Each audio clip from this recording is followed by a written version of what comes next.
Assalamualaikum warahmatullahi wabarakatuh. Hadirin hadirat sekalian rahmati Allah Subhanahu wa taala, kita lanjutkan pengajian kita.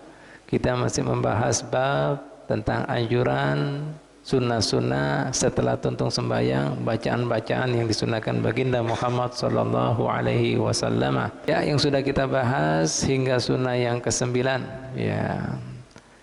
Yaitu selanjutnya yang ke-9 setelah kita tuntung sembahyang, yaitu disunahkan apa? Khusus tuntung sembahyang subuh dan maghrib setelah kita salam, yaitu wa huwa sanin rijlaihi qabla an yatakallama. Jadi setelah tuntung sembahyang maghrib, kita posisi tetap tahiyat akhir, tidak berubah. Ya, pahamlah? Duduk seperti tahiyat akhir, ya, tidak berubah. Seraya kita membaca la ilaha illallah wahdahu la syarikalah lahul mulku walal hamdu yuhyi wa yumit wa huwa ala kulli syai'in qadir 10 kali. Nah, ini hadisnya diriwayatkan oleh Imam Bukhari Sahih, dan yang kedua oleh Imam Malik di dalam kitab Al-Muwatta. Ya. Apa fadilahnya orang ketika tuntung sembahyang maghrib dan isya? Limba itu kada bergerak, posisi duduknya tahiyat akhir, seraya membaca doa tersebut, zikir tersebut. Ya, ini faedahnya kita bacakanlah. Ya. Jar Nabi Muhammad SAW, faedahnya adalah tidak lain dan bukan kutibalahu asru hasanat.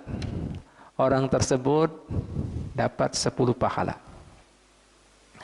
Wa muhiya anhu asru sayyiat, dihapuskan 10 dosanya. Ya. Wa rufi'a lahu asru darajat, diangkat derajatnya 10 derajat, diparakan Allah 10 derajat.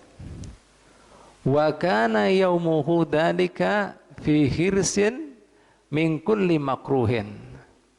Hari tersebut buat orang yang baca la ilaha illallah syarikalah ila akhiri, dilindungi daripada semua yang ia tidak suka. Jadi ada sesuatu yang membahayakan dan terlindungi, terfilter, terproteksi. Nah, luar biasa. Kada ada sesuatu yang benci, kada suka, kada nyaman, dilindungi. Subhanallah. Ya. Wa khurisa minas syaitan, bahkan dilindungi daripada bujuk rayu setan saat itu. Sehingga orang tersebut kada mudah terperosok daripada maksiat dan haram. Ya Allah. Walam yambahi lidzambi an yudrikhu fi dzalikal yaum. Bahkan jika orang bujur-bujur ikhlas baca itu zikir, tidak ada dosa yang tersentuh bagi orang tersebut pada hari itu. Ya Allah, luar biasa. La ilaha illallah. Ini doanya. Makanya rugi seandainya tuh orang kada tahu fadilah-fadilah seperti ini. Assalamualaikum, berdiri. Ya Allah. Hah? Tidak akan tersentuh, ya, dan kecuali, nah ini banyak orang kemudian kada sadar, illa sirku billahi ta'ala, kecuali kadang-kadang dosa yang berbau syirik pada Allah Ta'ala. Gimana maksudnya dosa syirik pada Allah Ta'ala? Insya Allah maknanya bukan syirik pian mensekutukan ada Tuhan selain Allah Ta'ala yang patut dipuja, disembah, kada seperti itu. Nah ini perlu digarisbawahi, ini banyak syirik ini digawe manusia tapi manusia kada sadar. Ujar Nabi Muhammad sallallahu alaihi wasallam dalam hadisnya, akhwafu ma akhafu alaikum asyirkal asghara. Aku paling khawatir, paling takut atas kalian seberataan, yaitu syirik yang halus. Ujar Nabi Muhammad sallallahu alaihi wasallam, aku paling khawatir, takutkan atas kalian semenyaan, seberataan, yaitu syirik yang halus.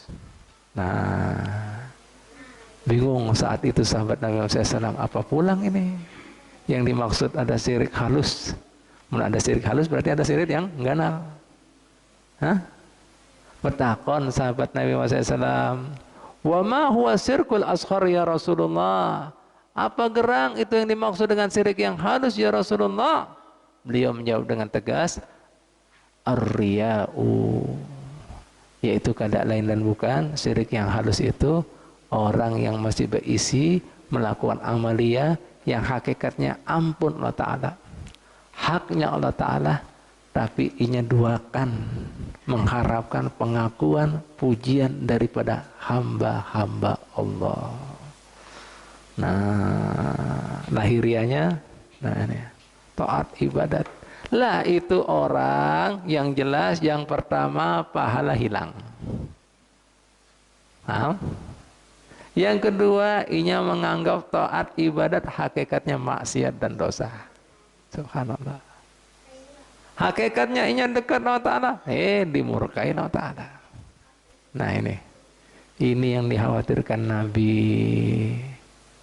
Jadi wayah ini mun ada orang teriak-teriak sirik-sirik murnikan tauhid. Nah, mun orang wayah ini paham, kada mungkin lagi nyembah berhala, kada mungkin lagi nyembah apa lagi, patung ke apa, kada ada. Sudah orang pakai logika. Zamannya sudah zaman internet. Nah, paham lah.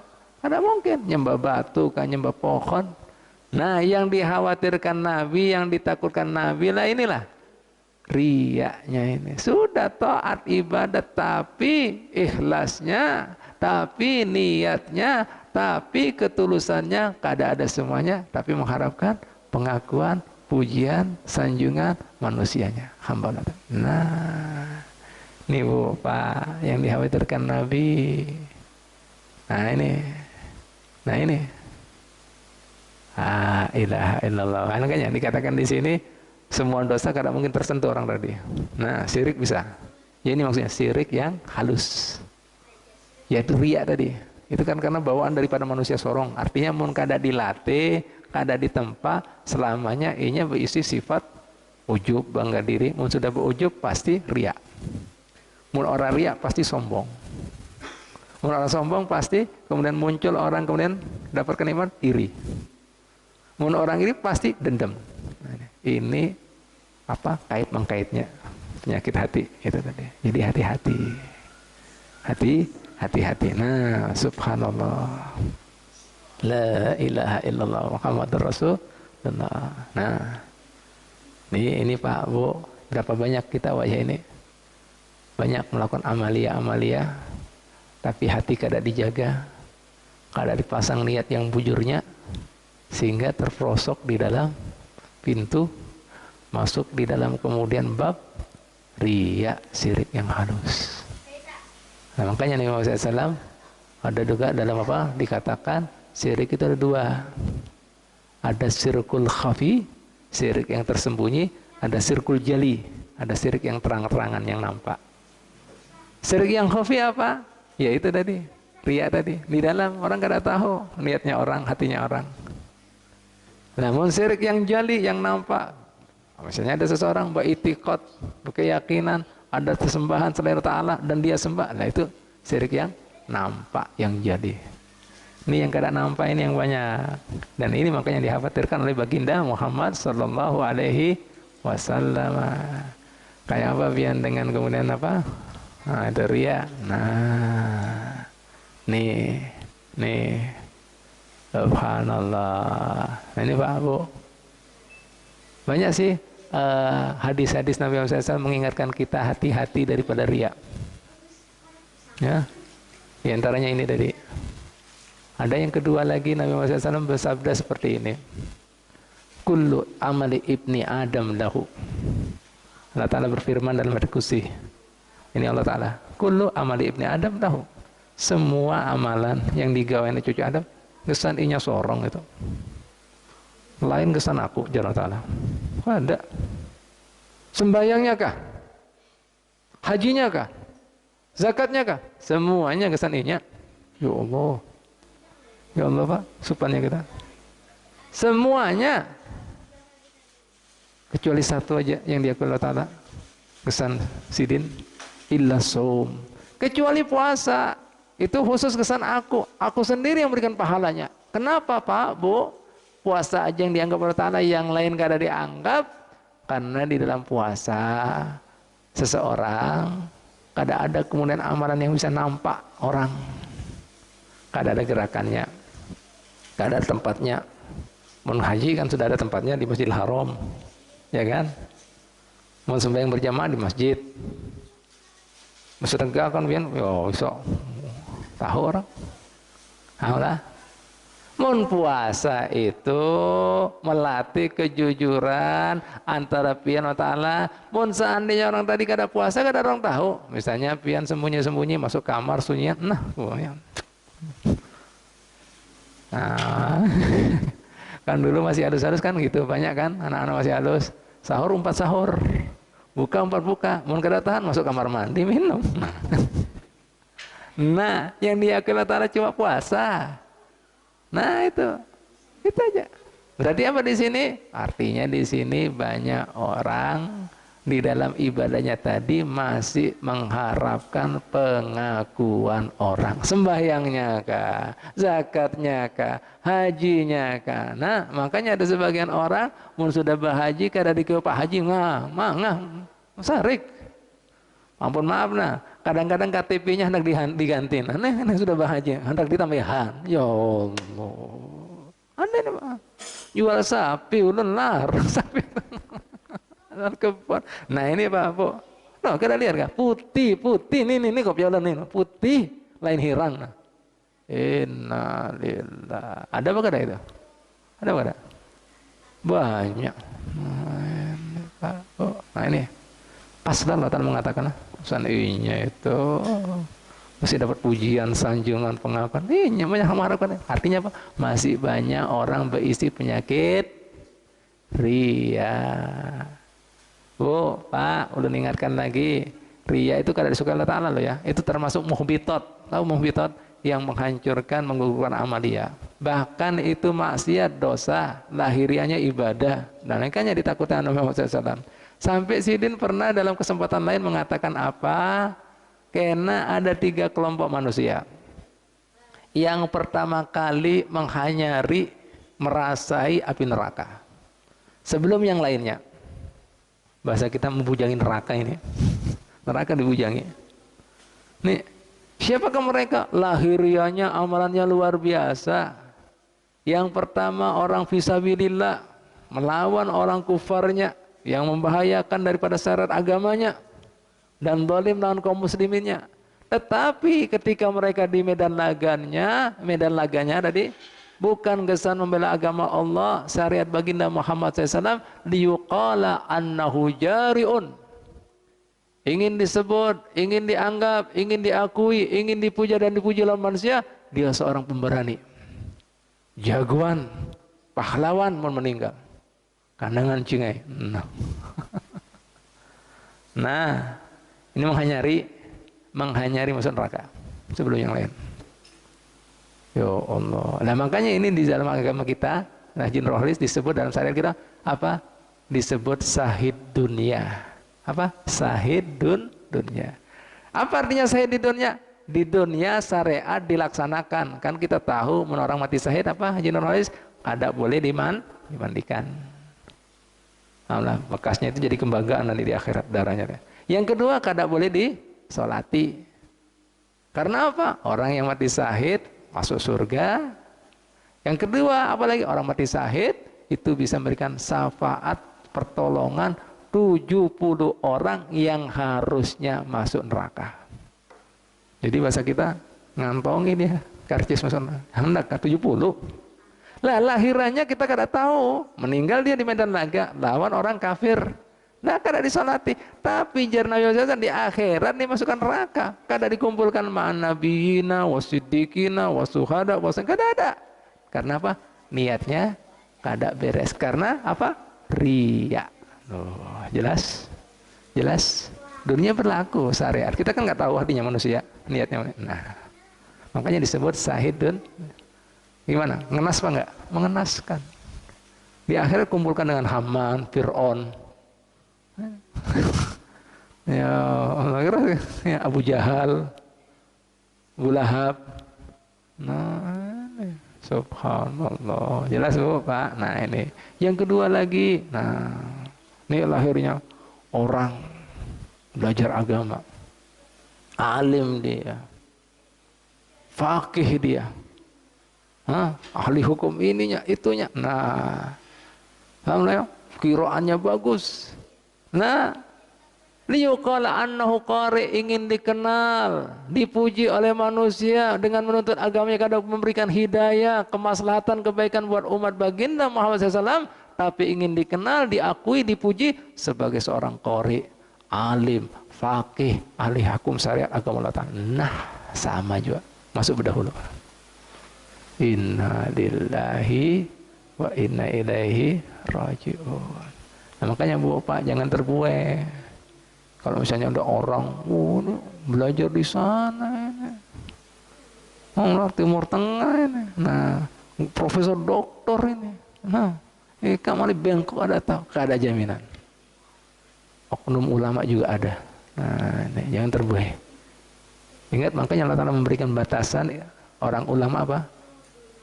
Innama yasallaha min ibadihi ulama. Jadi seandainya ada orang yang dikatakan dirinya, nganggap dirinya ulama, tapi kadang ada kehusuannya, kadang ada takutnya, kadang ada waroknya, lain ulama, ngelama. Kurang ajar itu, merusak agama itu. Dan Nabi paling khawatir sama ini. Aku paling khawatir, takut atas kalian, yaitu cobaan, ujian atas kalian. Lebih aku khawatirkan daripada ujian, cobaannya keluarnya Dajjal. Loh, Dajjal ini ngaku Tuhan, Bu, Pak. Nah, Tuhan kan berkuasa, bisa menyiksa, bisa memberikan kenikmatan pada orang yang mentaatinya. Padahal Tuhan palsu. Lawan Nabi gak ditakutkan. Bingung pada saat Nabi. Lantas siapa yang Rasulullah yang takutkan? Beliau dengan tegas mengatakan, al ulama usu, ulama yang buruk, ulama yang jelek. Siapa itu? Itu tadi, ulama yang menjual dunia atas akhiratnya, menjual ayat-ayat Allah Ta'ala demi kepentingan syahwat dan nafsunya, kedudukannya, riyaknya, dan sana. Nih, hati-hati. Nih Nabi mengatakan, menghanyari, membujangin neraka ini. Masuk dahulu. Bolehnya. Nah, kenapa ini? Ini ditakutkan Nabi lebih dari Dajjal? Karena mereka sesat, dan yang kedua, bisa menyesatkan. Orang awam kan mengatakan, ahli tafsirnya, ahli syariatnya, ahli kiroahnya. Nah, inilah menyesatkannya ini. Mun Dajjal kan pian kada tersesat, tahu si mata satu ngaku Tuhan Dajjal. Gampang, ada alamatnya. Kada bisa masuk Makkah, Madinah. Banjarbaru masuk, wah berarti Dajjal. Nah, itu ada tandanya. Nah, paham Bu, Pak? Nah, itu. Karena jangan berpikiran, mau seperti itu, Beb, nyaman kita hijrah aja ke Mekah Madinah. Kada seperti itu. Bahkan orang Mekah Madinah, mau imannya, Islamnya, keyakinannya kada beres, keluar akan umpat Dajjal. Karena apa? Diberi kenikmatan. Nah, ini ya. Menyesatkannya ini yang ditakutkan Nabi. Orang kada mungkin tersesat anda, ngaku Tuhan. Ada ke Tuhan selain Allah? Kada mungkin. Nah, ini. Ada cirinya, matanya satu, kada bisa masuk kota Mekah Madinah. Nah, itu tadi. Nah, Martapura meskipun gelarnya Serambi Mekah, ya dimasuki ngarang Serambi Mekah, lain Mekah serambinya. Nah, ini Bu, Pak. Nih, coba banyak. Yang ketiga juga ajaran Nabi SAW berkaitan dengan apa? Syirik yang khafi, syirik yang tersembunyi, syirik apa? Yang apa? Kecil, yaitu rajulun yatasaddaq. Seseorang diberi karunia harta Allah Ta'ala. Bersedekah dia bagi sana, bagi sini. Tapi juga seperti itu tadi, kada tulus lillahi ta'ala, liyuqala annahu jawad. Dia ingin dikenal, dipuji, diakui oleh manusia sebagai seorang yang pemurah dan dermawan. Lihat, banyak bukan ada orang seperti ini? Ini banyak. Nah ini, jadi dosa, semua dosa tidak akan kena kecuali syirik. Nah, makanya sadari Pak, jangan sampai dirusak. Hebatnya ini dzikir la ilaha illallah syarikun lahul mulkun. Dibaca, sayang. Berapa menit? Nah, ada sampai 5 menit. Duduk yang tenang dahulu. Duduk. Jas 10. Limbah subuh lawan sembahyang maghrib. Nah, setelah itu baru pian baca Allahumma ajirni minan nar. Semalam ditakonkan. Hadisnya riwayatnya ajirni, tapi kemudian pian dianjurkan oleh baginda Muhammad SAW mengatakan ajirna, supaya apa? Itu tandanya pian kepedulian dengan sesama. doakan. Masa pian aja yang mau selamat dari api neraka? Nah, dibaca Allahumma ajirna minan nar. Meskipun hadisnya lafaznya Allahumma ajirni minan nar 7 kali, Pak, Bu. Nah, itu tadi. Nah, setelah kemudian wirid-wirid semuanya sudah dibaca, Nabi sudah mengingatkan semalam juga. Nah, mun handek memangkas-mangkas, jangan dipangkas yang daripada baginda Muhammad SAW. Nah, setelah itu Pak, Bu, ya, yang sudah baca semuanya dianjurkan berdoa. Berdoa juga ada adabnya, Bu, Pak, yaitu mengangkat tangan. Ya, mengangkat tangan. Ya. Dan kemudian doa itu disunahkan dimulai dengan hamdalah. Ya, puja Allah Ta'ala. Nah, bahasa kita, mun pian kemudian hendak meminta itu jangan to the point. Artinya ada adabnya. Nah, pian aja misalnya bisi anak lah, contohnya lah. Hartono bisi anak. Nah, ada anak si A pinter. Mun hendak meminta sesuatu, nah ada kembangannya. Mbak, pian ini orang baik, bangga udah bisa apa kayak pian. No. Pian itu orangnya peduli. No. Yang orang itu pengasih. Nah, syukur ulun bisa apa kayak pian. Nah, lawan orang aja baik, apalagi lawan anak kandung sorong. Mbak, mun pian ada rezeki, mun pian kada keberatan, ulun ini kehabisan, Mbak. Ya. Nah, buku ini, Mbak. Tolong, Mbak lah, sisihkan, Mbak. Nah, mun pian aja. Himung. Mun satunya si B. Mbak, pian ini kada perlu julung-julung. Mana duit? Ayo nih.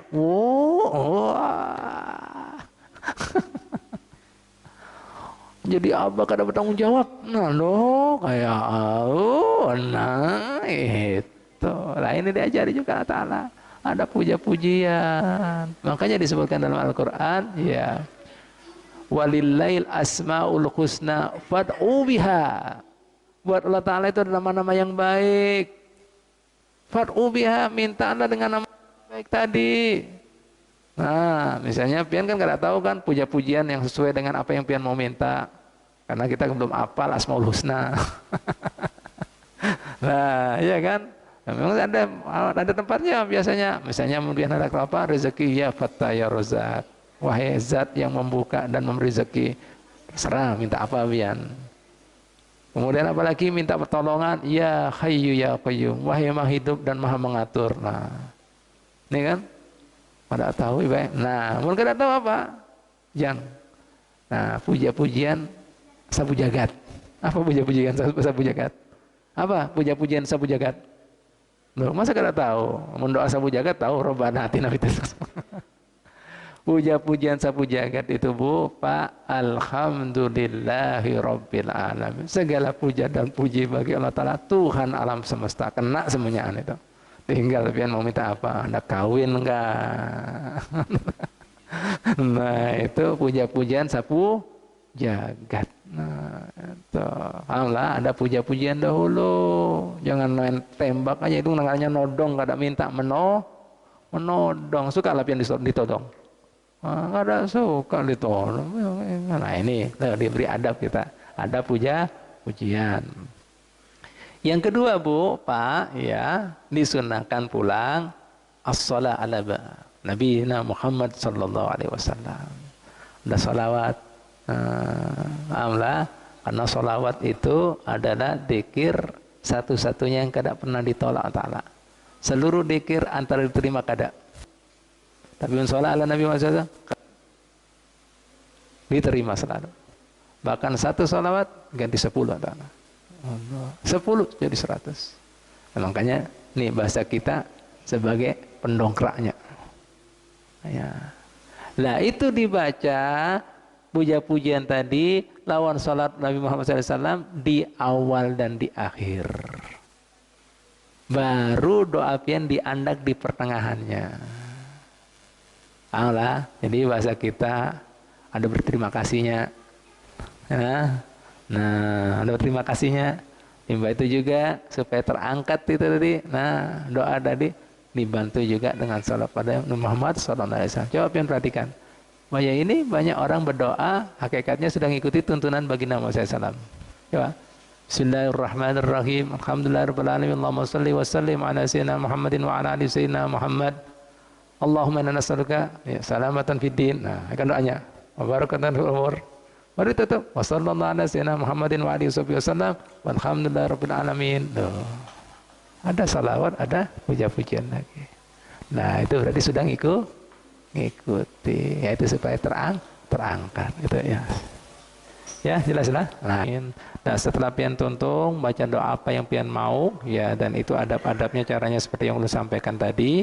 Baru setelah tuntung berdoa, pian disunahkan baca istighfar 3 kali. Astaghfirullahaladzim hayyul qayyum wa atubu ilaih 3 kali. Jadi ulun berharap, ya, ulun kemudian ingin pian amalkan ini langsung dari Nabi. Jadi jangan kemudian pian setelah tuntung doa kadang-kadang dipangkas. Ulun sering dapati di masjid-masjid langgar-langgar langsung Rabbik fili walidayya. Kadang-kadang astagfirullahil mu'minin wal mu'minat. Jangan dulu. Karena apa? Yang di sini hadis-hadisnya sungguh luar biasa pahalanya. Ya, seperti yang ulun katakan nih, ulun sebutkan ya, orang yang setelah kemudian tuntung baca doa, ya, terus kemudian ditutup dengan istighfar, astagfirullahaladzim hayyul qayyum wa atubu ilaih 3 kali, disebutkan dalam hadis dosanya diampuni, dimaafkan Allah Ta'ala sekalipun melakukan salah satu dosa yang paling besar. Apa dosa salah satu yang paling besar? Ada 3. Yang pertama, mensekutukan Allah. Insya Allah kita kada. Yang kedua, durhaka lawan kuitan. Yang ketiga, yaitu orang yang lari daripada medan laga. Nah, ini disebutkan dalam hadis, meskipun dia seorang pengecut, pengkhianat, lari di medan laga, diampuni. Pahamlah, nih dosa seperti diampuni. Artinya dosa sekali diampuni. Nah, satu. Limbas setelah tuntung pimpinan baca istighfar ini, baca apa? Nah, ini. Asyhadu an la ilaha wahdahu la syarikalah, ilahun wahidan wa rabban syahidan wa nahnu lahu muslimun. Ini kadang-kadang ada la na'budu siwa. Ini jangan tambahi. Ini enggak tahu ulun yang ada tambahannya itu. Nah, tapi yang ini yang pian baca 4 kali, ya. Ini apa fadilahnya? Disebutkan kena jembatan sirotnya tinggal 1 langkah, 1 dirok. Jadi yang dikatakan kan orang lewati jembatan sirot kan macam-macam. Ada yang seperti kilat, ada seperti kedipan mata, ada seperti berlari. Nah, ini bisa jadi seperti kilat. Gini aja sampai. Yang asalnya jembatan sirat 3 tahun, naik setahun, datar setahun. Nah, nih, masa yang tinggalkan baca yang lain dipangkas, tapi fadilahnya ini dibuang. Dan kalau bisa baca sesuai yang ini. Ini ada hadisnya. Jangan ditambahi, kan sering kadang-kadang asyhadu an la ilaha illallah syarikalah, ya, ilahun wahidan. Ada tambahannya kan orang biasanya. Lama buddha siwa ya, anak-anak kan ada gitu. Enggak usah tambahi, ini aja. Pian baca ini 4, ini hadisnya, faedahnya yaitu kena jembatan siratnya ditinggalkan jadi 1 dirok. 1 dirok 1 langkah. Paham? Jelas? Jelas kira-kira? Nah, enggak usah tambah-tambahi. Sering kan kita sering dengan la na'budu siwa nahnu lahu muslimun. Nah, ini aja baca. Karena ada hadisnya jelas seperti itu. Nah, itu tadi. Nah, ini juga dzikir ini jarang dipakai, padahal dipakai di Hadramut, di mana-mana. Nah, apa itu selanjutnya? La ilallah Muhammadur Rasulullah fi kulli lamhatin wa nafasin adada ma wasi'a ilmullah. 4 kali juga. La ilallah Muhammadur Rasulullah fi kulli lamhatin wa nafasin adada ma wasi'a ilmullah. La ilaha illallah Muhammadur Rasulullah fi kulli lamhatin wa nafasin adada ma wasi'a ilmullah. 4 kali. Nah, sama kemudian 4 kali juga la ilaha illallah akbar, la ilaha illallah akbar, la ilaha illallah akbar 4 kali. Diriwayatkan ya, orang kan paling afdalnya zikir kan kalimat tauhid. Maka orang tersebut insya Allah ketauhidannya, keimanannya kada gampang berubah dan meninggal akan membawa kalimat tauhid. Ya, ini alhamdulillah ya. Tahu artinya Pak, Bu? Ya. La ilaha illallah Muhammadur Rasulullah fi kulli lamhatin. di setiap lamhah. Lamhah itu setiap saat. Wa nafasin, setiap nafas. Ada dama wasa'ilullah, yang jumlahnya Allah Ta'ala hanya yang tahu. Oh, berapa nafas ini makhluk? Jadi berapa, pengen baca 4 tapi bobotnya ini. Nah, setiap saat dan setiap nafas yang nafas dengannya setiap makhluk Allah Ta'ala. Gimana pian akan kemudian nggak selamat dengan kalimat tauhid, membacanya kayak itu? Baru ditutup dengan la ilallah akbar 4 kali. Ini diamalkan nih di negerinya para 1000 wali. Ini urut-urutannya, mohon pian hendak tahu urut-urutannya yang mendirujur. Nah, setelah itu ya adabnya kita akan bahas lagi. Duduk kita disunahkan, sudah baca-baca semua sudah. Itu disunahkan pian duduk kada bangun daripada tempat pian sembahyang sampai imamnya bangun. Oh, ada adabnya. Ini kadang-kadang gelisah, alergi lawan kemudian wiritan, dianggap bid'ah. Nah, nyaman apa kada oleh Mas Didi? Yang bikin contoh Mas Didi jadi imam. Ya, 4 jamaah sama kita, ya kan? Rukuk sama kita. Tahu-tahu setelah salam kosong. Tersinggung apa kada? Lah makanya kecewa, sedih lah. Adabnya tuh gitu. Jadi nggak ada sahabat Nabi itu, Pak Bu, assalamualaikum, kosong, nggak ada. Nunggu orang, nunggu. Nah, apalagi lah Islam sembahyang sunnah ini, sembahyang berjamaah ini mengajari kita ini kebersamaan, persaudaraan. Masalah suruh ngerapatkan. Alhamdulillah. Limba itu apalagi gerakannya sama, bacaannya sama. Nih, tuh bukan cuma sekedar gugurkan kewajiban, misalnya gugurkan kewajiban, suruh di rumah aja. Nabi mana nih? Di kampung 3 berkumpul tidak dilaksanakan sembahyang berjamaah, hadangi kampung tersebut, mudah ditipu daya dan dipecah belah lawan setan. 3. Masa di kampungnya 3 orang? Lebih kan pasti. Nah, itu. Jadi maknanya itu Pak untuk kebersamaan. Bukankah Nabi mengatakan peristiwa ilustrasinya? Bukankah seorang binatang ternak mudah dimangsa dengan binatang buas apabila terpisah daripada kawanannya? Siapa yang lihat di TV? Kerbau, hutan, kumpul lawan kawanannya, takut si raja hutan, singa. Ada yang terpisah, gimana? Habis jadi bola-bolaan. Ini uhuwanya itu Bu, silaturahminya itu yang penting, bukan cuma sekedar.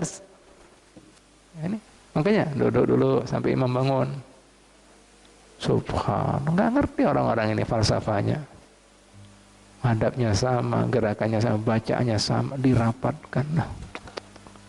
Nah ini yang terakhir ya, al-insirafu ila jihati hajatihi. Nah setelah imam bangun, bubar pun ada adabnya. Dia kemudian bubar sesuai dengan arah di mana dia tujui. Misalnya ke belakang kah? Nah, kiri kah? Kalau nggak ada, bebas aja, bisa kanan, disunahkan kah? Kanan keluarnya. Loh. Sampai seperti itu. Bebas aja. Nah, sunahkan kanan. Karena Nabi Muhammad SAW suka tayamun. Pilih yang kanan. Jangan kanan. Subhanallah. Wallahu ta'ala a'lam bi shawab.